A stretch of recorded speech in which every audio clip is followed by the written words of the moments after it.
او هغه د جمع مذکر حاضر کوم صيغه ده ضربتم.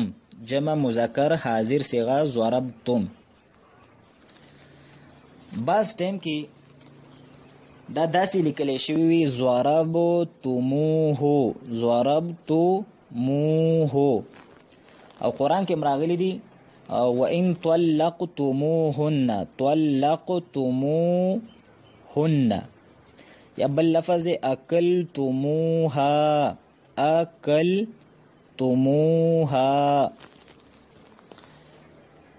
نو دا په اصل کې دقه صيغه ده ضربتم طلقتم اکلتم.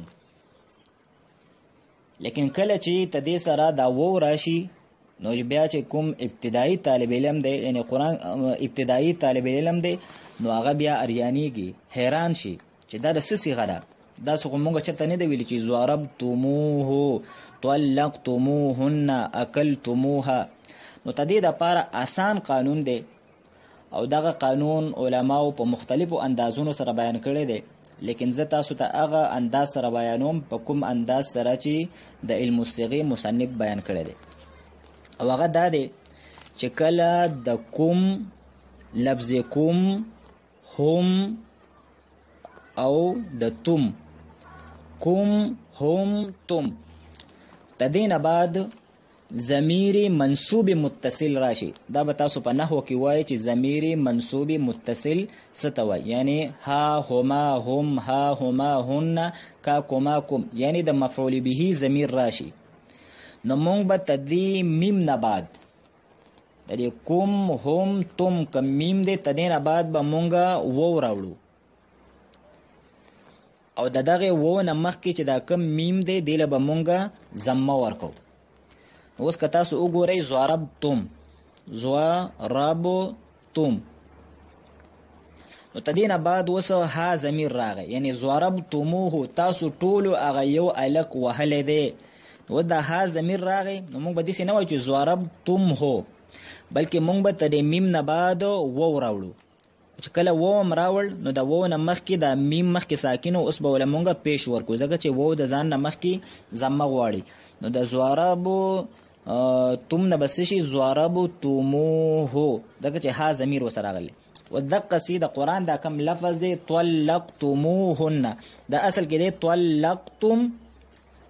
طلقتم او بل وصل لفظ دی هن.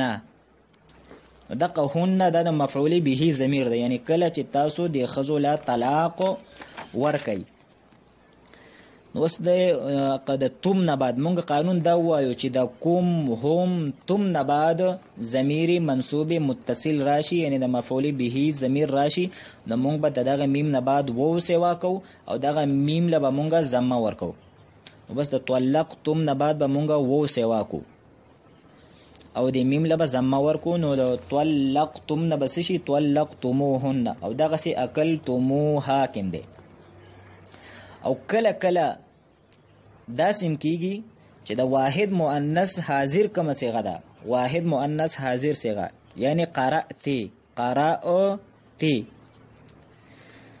چې تدین بعدم کله ضمیر منصوب متصل راشي نو تدین بعد چونکه مونږ بس سوا کو یا بس سوا کو نو د قرأتین بشي قرأتیه او لوجدتین بعد لوجدتیه قرأتیه لوجدتیه دا الفاظ په بخاری شریف کې راغلي.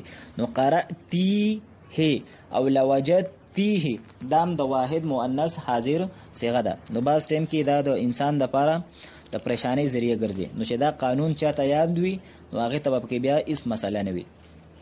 نو قانون دا شو چې کله د کوم هم تم نباد ضمیر منصوب متصل راشي نو مونږ به تدغه کوم هم تم د میم نباد وو سوا کو او د وو نه مخکې ټکی له به مونږه ضمه ورکو. نو دا د ضربتم والا قانون شو یا د کوم هم او تم والا قانون شو.